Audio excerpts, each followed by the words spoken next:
à la une de ce journal, des scènes horribles de torture, de maltraitance et sévices corporels infligés à des femmes et leurs enfants dans le chaudron de la crise anglophone. Cette escalade des tensions expose de plus en plus la vulnérabilité des femmes victimes d'abus et de violences perpétrées cette fois-ci par des groupes armés encore non identifiés. Au-delà de l'indignation contre cette barbarie humaine, que deviennent ces femmes et familles déplacées des régions anglophones ayant fui le théâtre des violences meurtrières? C'est l'autre visage de la crise anglophone à découvrir dans ce journal. Et à la veille de la finale de la Coupe d'Afrique des Nations édition 2019, quels sont les atouts des Fennecs d'Algérie ou les Lions de la Taranga du Sénégal? Comment comptent-ils tirer leur épingle du jeu? Nous vous présenterons ce soir les atouts, les potentielles forces et faiblesses de ces deux équipes qui souhaitent remporter la 32e édition de la CAN. On en parlera dans la page sport du 20h.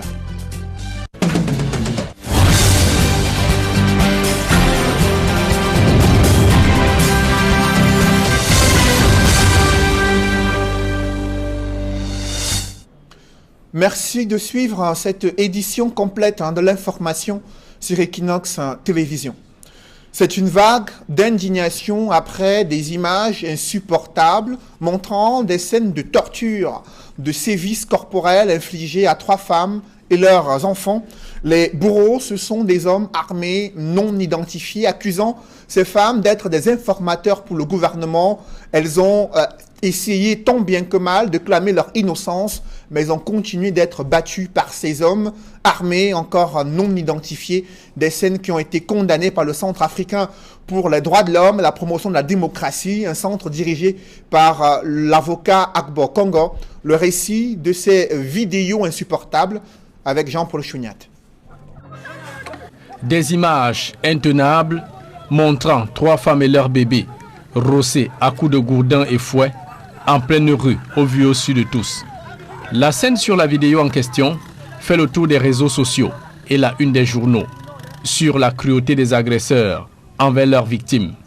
S'exprimant en une langue locale de la région du Nord-Ouest, les hommes armés non identifiés accusent les femmes d'être les informateurs des autorités administratives et sécuritaires de l'arrondissement de Bali dans le département de la Mézam. Chacun condamnant la barbarie, l'atrocité de ce traitement inhumain infligé à ces femmes. Le Centre africain des droits humains et la démocratie condamne avec la dernière énergie ces tortures sur la population civile dans le Nord-Ouest et le Sud-Ouest. Dans un communiqué rendu public, Maître Agbo Congo appelle toutes les bandes armées et les séparatistes à respecter les conventions internationales humanitaires sur la protection des femmes et enfants et préserver les populations civiles des attaques et tortures. De même, le CHRDA interpelle le gouvernement à ouvrir une enquête sur ces violations flagrantes des droits humains et surtout créer des conditions nécessaires pour protéger femmes et enfants sur le théâtre de la crise anglophone. Et sur cette situation humanitaire qui se détériore sans cesse dans les deux régions du Nord-Ouest et du Sud-Ouest, l'ONU a à maintes reprises rappelé au gouvernement de Yaoundé l'impérieuse nécessité de mettre fin à une crise qui a déjà fait des milliers de morts et des centaines de milliers de déplacés internes et réfugiés vers le Nigeria.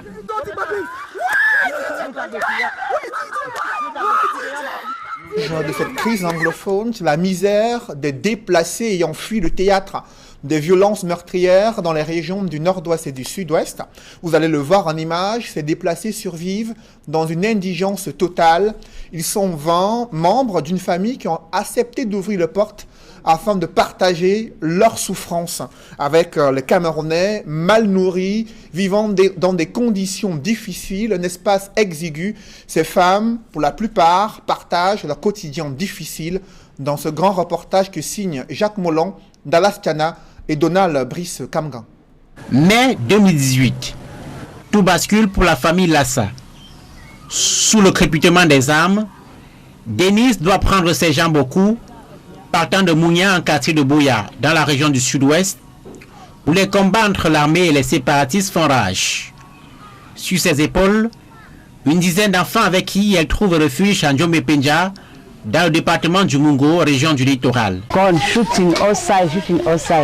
On tirait partout. C'était pas supportable. J'ai fui en laissant tout, même mes habits. tout. Je n'ai rien pris.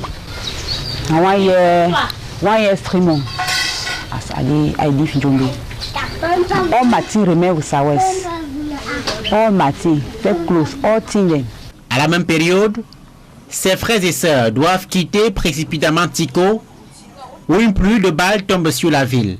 Parmi eux, il y a Loveline, enseignante de formation, ses autres frères et sa mère.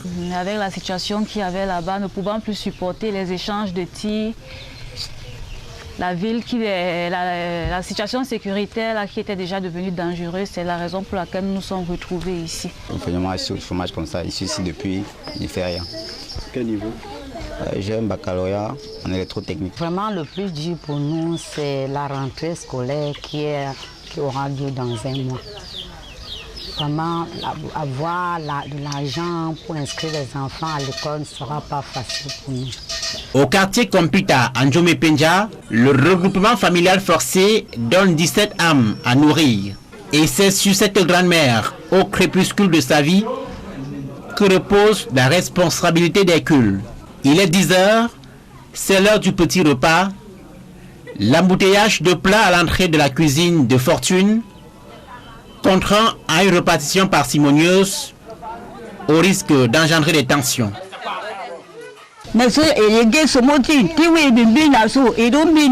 Désormais, c'est très difficile de manger à la maison. Si nous mangions 3 bananes par personne, c'est désormais une banane et demie. Et voici tombée la nuit. Quelques coussins de vieux canapés étalés à même le sol. Et l'on peut s'endormir, pas plus.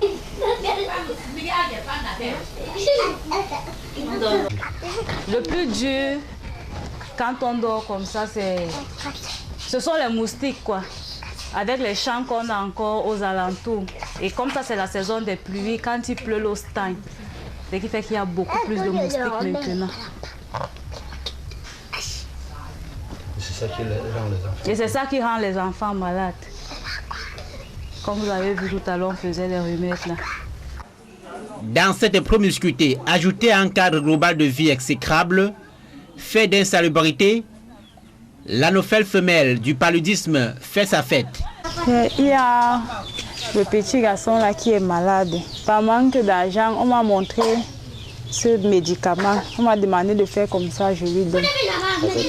Avec le manyanga noir et le macet, basilic sauvage.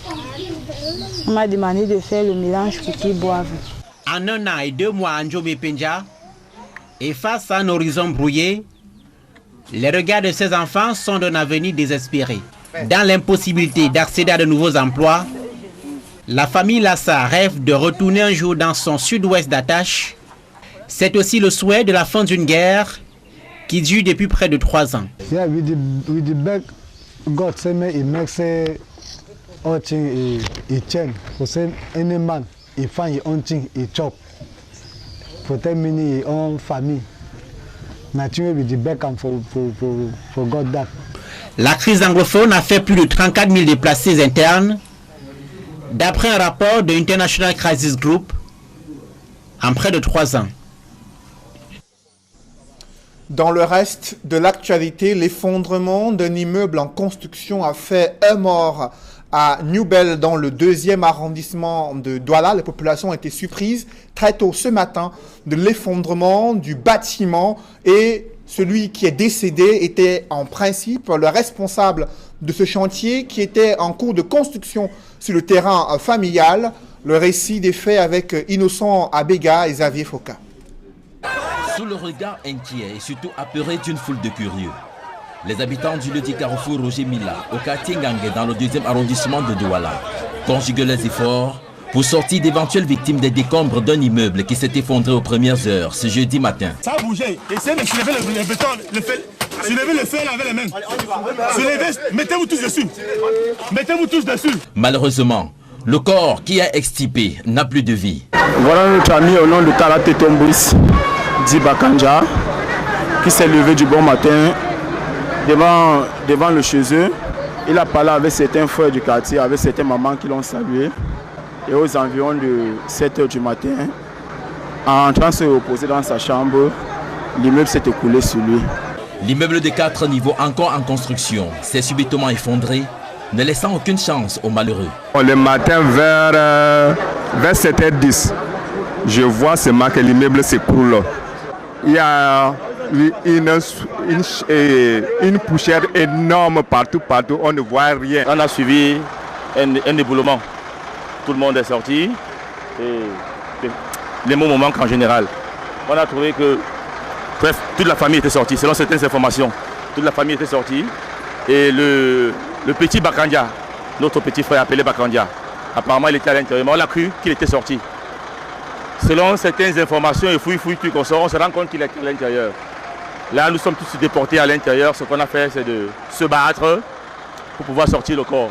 L'arrivée des éléments de la gendarmerie nationale et ceux du corps national des sapeurs-pompiers a permis d'intensifier les recherches sous les décombres afin de retrouver d'éventuels survivants ou d'autres victimes.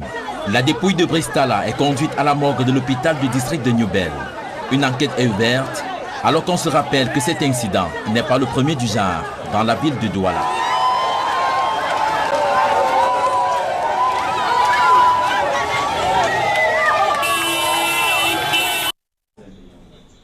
Dans le département de la Haute-Sanaga, les populations font face à plusieurs difficultés, parmi lesquelles la forte dégradation du réseau routier. Plusieurs villages souffrent de l'enclavement. C'est le cas de Bibéi, un arrondissement où la majorité des services sociaux est quasi inopérationnelle, au grand désarroi des populations. Elles souffrent le martyre, sans véritable activité économique. Là-bas, l'agriculture peine à se développer et pour cause, il y a des difficultés à écouler les produits agricoles. C'est le constat que font Charles Melingui et Marcelin Gansop dans ce grand reportage. Pour partir de Nanga et Boko, pour Bibéi, en passant par les villages Kondom, Gamba Ndoum, Bibéa et Lora, il faut parcourir 70 km sur une route fortement dégradée. En fait, c'est une piste qui n'est pas entretenue et nous ne tardons pas à en être témoins. On a les difficultés. Une personne est gravement malade, il faut seulement aller prendre la couchette. Comme on n'a même plus de route ici là, pour que les voitures passent, c'est seulement la couchette. Et si ça empire, que tu vois que le problème veut s'empirer, tu peux louer la moto. Louer la moto avec une personne, tu peux dépenser les 10 000. Et quand tu dépenses comme ça, les moyens pour encore continuer le traitement à ton malade, tu n'as plus. Il y a d'autres gens qui meurent ici, comme ça là. Malgré l'état de la route, nous poursuivons tant bien que mal notre périple en direction de Bibéi. Entre les nids de poules et les bourbiers qui ne se comptent pas, difficile de ne pas se laisser prendre au piège. Comme ici, où une voiture transportant des vivres reste coincée dans un bourbier. Ici, sur le premier village, l'entrée de la ville, nous souffrons beaucoup. On n'a pas de route. Pour que nous quittons ici pour arriver à Nanga, c'est un très grand calvaire. La route qui était la raccourcie, les ponts sont cassés. Elle n'est pas aménagée. On quitte ici pour aller passer vers le côté de Minta. Le mauvais état du réseau routier est donc la plus grande difficulté à laquelle l'arrondissement de Bibéi fait face. À moto ou en voiture, il faut délier les cordons de la bourse pour qui veut se déplacer. Quittant de Nanga pour arriver au centre de l'arrondissement, on paye 2500. Pour continuer de là, pour arriver dans un autre village, c'est le chauffeur qui décide ce que tu dois lui donner. Et par moto, Nanga pour ici, c'est plus de 10 000. Quand la jeunesse voit tous ces gens, tous ces problèmes, il fuit encore le village pour rentrer en ville. Or que nous, on se fatigue. C'est la jeunesse là qui peut nous remplacer demain ou après-demain. Rencontré alors que sa moto est en panne, un Ben Skinner, comme on les appelle communément, explique pourquoi le coût du transport est autant élevé. Il y a le disque d'embrayage qui se foire parce que les deux garde-boue avant-arrière sont bloqués avec la boue et quand vous forcez, ça vous foire le disque d'embrayage. Et non seulement le disque d'embrayage, on a aussi la transmission qui aussi se foire parce que la mare d'eau avec son eau, ça lave la chaîne et ça enlève toute l'huile qui est dans la chaîne. Ça permet en sorte que le fer reste en contact et ça s'use. Le prix qu'on demande est de 10 000 francs par personne. On estime que pour aller à Bibéi, il faut mettre au moins 5 litres de carburant. En dehors de ça, il faut aussi prévoir la maintenance de la moto.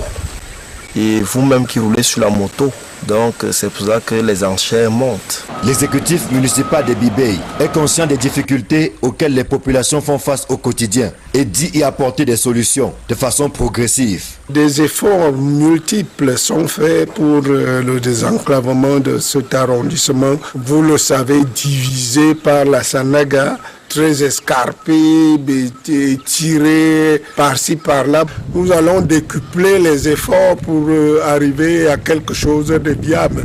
Et avec la décentralisation, vous savez, qui est en cours dans ce pays, beaucoup de choses vont se développer au niveau de Bibey. Avec un investissement évalué par l'État à 856 millions pour que tout le monde puisse écouler ses produits. Les gens seront à l'aise et c'est le bien-être de tout un chacun que nous voulons. L'arrondissement de Bibey bouge avec les travaux de construction de l'hôtel de ville et d'un stade moderne de football. Grâce aux efforts consentis par le gouvernement camerounais, à travers par exemple l'entretien routier, à travers un stade multisport qui est en train d'être construit, à travers les multiples pistes que nous sommes en train d'entretenir ou d'ouvrir, il faudrait que tout le monde puisse partir d'un village à un autre très facilement, afin de trouver soit un hôpital, soit un dispensaire. Des efforts que l'autorité administrative apprécie à sa juste valeur, tout en invitant les forces vives de Bibey à mettre la main à la pâte pour sortir cette localité de l'enclavement actuel. Avec les projets, n'est-ce pas, qui sont en train, n'est-ce pas, de prendre corps, si tous ces projets, n'est-ce pas, sont réalisés, effectivement, nous pensons que l'unité va, n'est-ce pas, sortir petit à petit, n'est-ce pas, de son enclavement. Donc c'est le lieu pour moi, n'est-ce pas, d'inviter toute l'élite de Bibey, de mettre la main dans la pâte pour que l'arrondissement de Bibey ne soit pas seulement une affaire, n'est-ce pas, du maire, ou bien du président du comité de développement, ou bien du sous-préfet. Que cela soit, n'est-ce pas, une affaire de tout le monde. En attendant, le maire invite les populations à faire preuve de patience. De la patience et beaucoup de compréhension. Comprendre que tout ne peut pas s'obtenir en un seul jour et que le développement est vraiment progressif. Et ils sont en train de voir les efforts consentis depuis que nous sommes là depuis 6 ans. Créé par décret présidentiel du 24 avril 1995, Bibey est l'un des 7 arrondissements que compte le département de la Haute-Sanaga. Sa population est estimée à environ 8000 âmes, avec 56% de femmes, vivant essentiellement de l'agriculture, de la pêche, de l'élevage et du petit commerce. Selon le porte-parole de Maurice Kamto, 20 autres militants du MRC ont été libérés mercredi soir. Et ce jeudi, un incident s'est produit durant l'audience de l'affaire concernant 12 militants du MRC inculpés pour flagrant délit de manifestation illégale. Dans son communiqué, Olivier Bibounissak fait savoir qu'il s'agit d'une escouade de policiers qui s'est introduit en salle d'audience à Yaoundé pour, disait-il, faire sortir les accusés et les ramener en prison. La levée de bouclier des avocats de la défense et la réaction de la présidente du tribunal ont contraint les policiers à sortir de la salle. L'audience a finalement été renvoyée au 5 août prochain. Parlons à présent du processus de rachat des actions de la Banque populaire au sein de la BICEC qui a suscité le grincement des dents chez le personnel de la banque. Après leur grève pour dénoncer la non prise en compte de leurs droits, le gouvernement a exprimé ses préoccupations sur les conditions de stabilité et de travail à la BICEC durant la phase de transition. Le sujet était au cœur des échanges entre le ministre des Finances, Louis-Paul Motazé, et le directeur général de Banque Populaire Caisse d'Épargne. Boris Joseph a essayé de rassurer le gouvernement sur la mise en place de cette phase de transition et le rachat des actions de la Banque Populaire au sein de la BICEC. Je vous propose de l'écouter.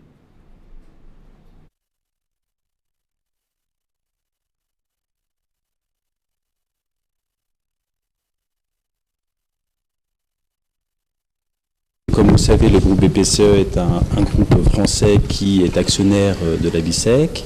Dans le cadre des bonnes relations avec nos autorités, je rends bien évidemment visite au ministre des Finances et nous discutons bien évidemment du processus d'évolution de l'actionnariat de la BICEC sous sa haute bienveillance. Je crois qu'en tout cas au niveau technique, administratif, les choses avancent bien. Bien évidemment, encore une fois, avec l'aide des autorités camerounaises et régionales. Nous en sommes très heureux, nous sommes dans le bon calendrier et nous pensons que les choses vont donc aboutir dans de bonnes conditions. Parlons à présent de la finale de la CAN édition 2019 qui se joue en Égypte demain, vendredi. Ce sera la deuxième finale pour les Lions de la Teranga. Ils seront face au Fennec d'Algérie. Quels sont les atouts de ces deux équipes qui rêvent de remporter la 32e édition de la Coupe d'Afrique des Nations? Élément de réponse avec Jean-Paul Chouniat.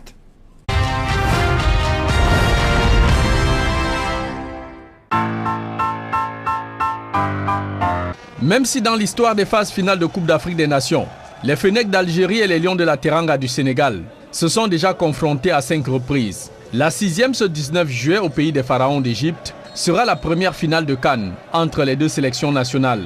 Courant toujours après leur premier sacre continental depuis la création de la CAN en 1957, les joueurs sénégalais et tout le peuple ont à cœur de toucher et soulever au moins pour la première fois le prestigieux trophée doré de la Coupe d'Afrique des Nations de football.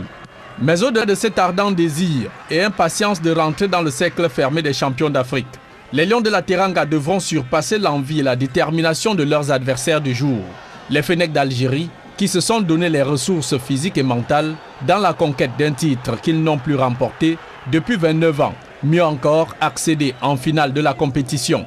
Les enjeux sont donc énormes pour les deux équipes. D'abord, les Lions de la Teranga du Sénégal. Le défi est plus que personnel pour la star Sadio Mané, vainqueur de la Ligue des Champions avec son club Liverpool, dont une victoire en finale de la CAN le mettrait en pole position pour le titre de Ballon d'Or africain 2019. Deuxième élément de motivation, l'ambition personnelle du sélectionneur Aliou Cissé de remporter le trophée de la CAN en qualité d'entraîneur, à défaut de l'avoir gagné en tant que joueur en finale de la CAN 2002 au Mali. Il y a aussi le soutien et la pression du 12e joueur, les fans des Lions de la Teranga, assoiffés et surtout affamés d'une liesse populaire à tout rompre en cas de victoire de leur équipe en finale ce 19 juin en Égypte.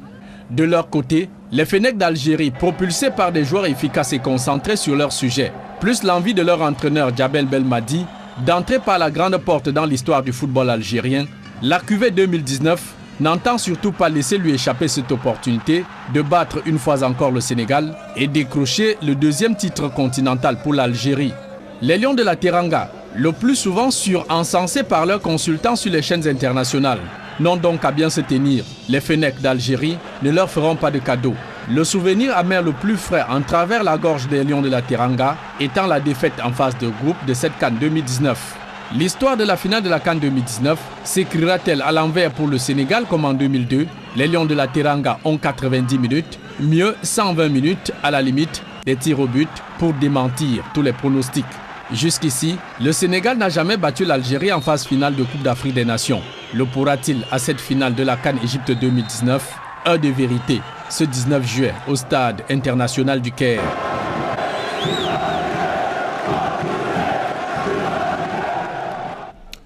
Et ce jeudi se tient l'Assemblée générale de la Confédération africaine de football sous haute tension.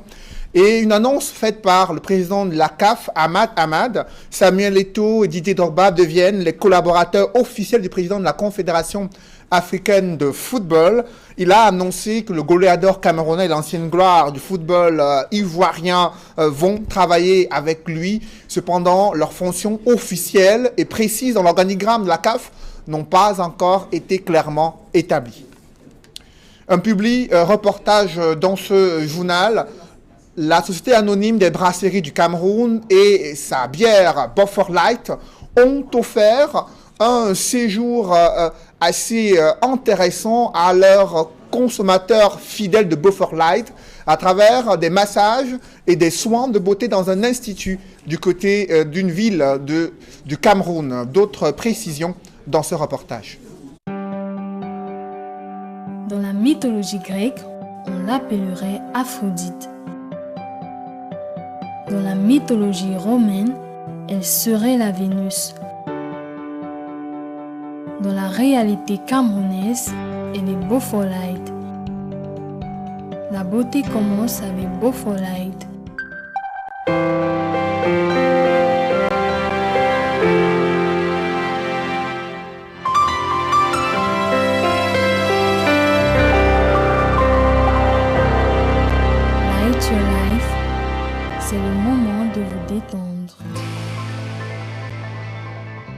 Conçue et produite par le génie créatif des maîtres brasseurs des brasseries du Cameroun, la Beaufort Light vous offre le plaisir de la bière, light en calories.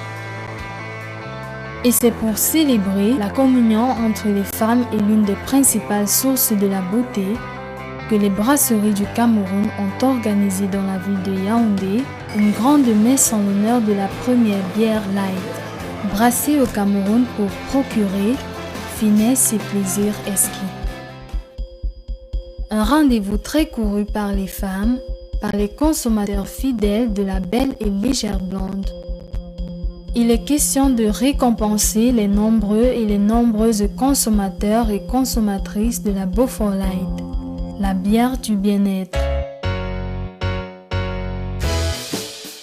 Une journée pour se faire bichonner. Tous les ingrédients du feeling se sont mis en mouvement pour honorer la subtile beauté de la femme.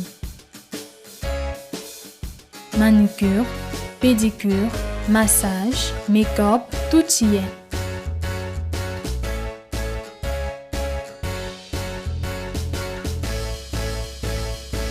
À Yaoundé, ville siège des institutions, massivement, les femmes, toutes belles, toutes élégantes, ont fait un triomphe à la Beaufort Light. J'ai été très bien reçue.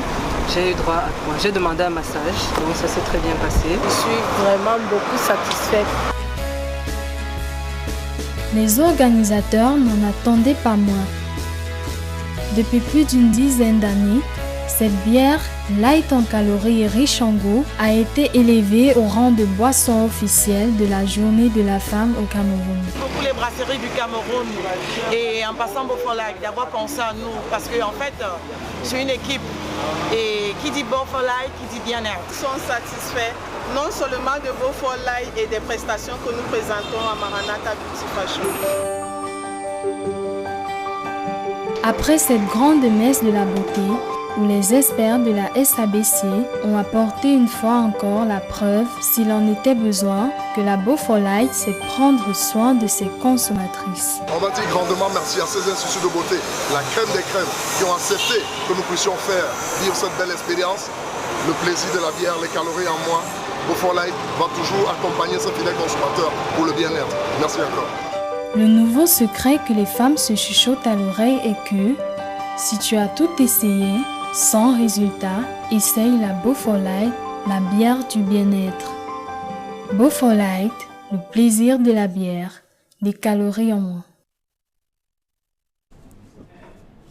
Mesdames, messieurs, c'est la fin de ce journal. Merci de l'avoir suivi. Juste après cette édition de 20h, retrouvez Serge Alain Autou et ses invités pour le débrief du journal sur le plateau d'Equinox Soir. Serge Alain. Crise anglophone, 2 minutes et 48 secondes d'images insoutenables qui nous viennent de la région du Nord-Ouest. Elles ont été tournées à Bali, dans le département de la Meusam. Vous l'avez vu dans le reportage diffusé en ouverture de ce journal. 3 femmes, leurs enfants, bastonnés, qui subissent des sévices corporels de la part des groupes armés encore non identifiés. Des images insoutenables devenues virales sur les réseaux sociaux, soulevant l'indignation totale à la fois de la société civile mais également de l'opinion publique et des populations. L'ONU avait plusieurs fois attiré l'attention du gouvernement camerounais sur les conditions de vie des femmes plus vulnérables que toutes les autres couches sociales dans le cadre de la crise anglophone. Ces images le démontrent une fois de plus. Voilà, madame, monsieur, c'est donc l'essentiel. L'Equinox Soir, deuxième partie, le débrief. Bonne soirée à vous, Cédric. Bonne soirée à vous, Serge Alain. Rendez-vous demain, 20h. Rendez-vous demain, 20h. Dans un instant, la suite.